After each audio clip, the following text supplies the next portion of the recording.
के अभिषेक के लिए जैसे जैसे गीत में अगुवाई करूंगा आप मेरे पीछे पीछे दोहराते जाइएगा।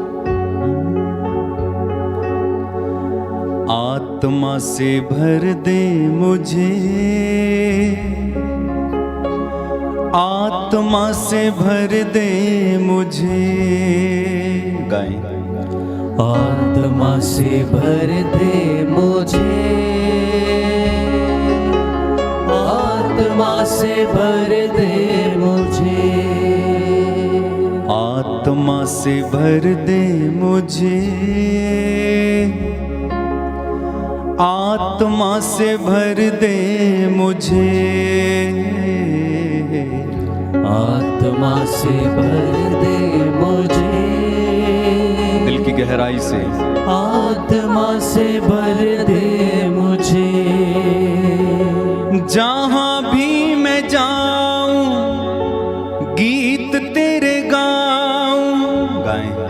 जहां भी मैं जाऊं गीत तेरे गाऊं, ऐसा यीशु कर दे मुझे,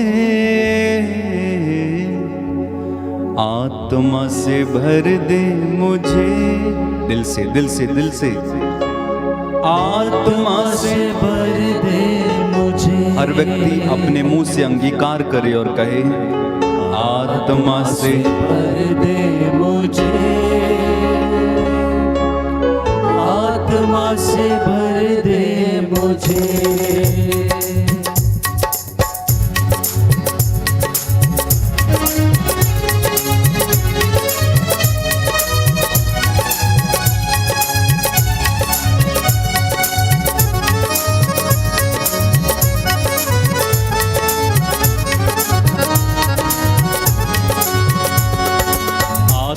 से भर दे मुझे,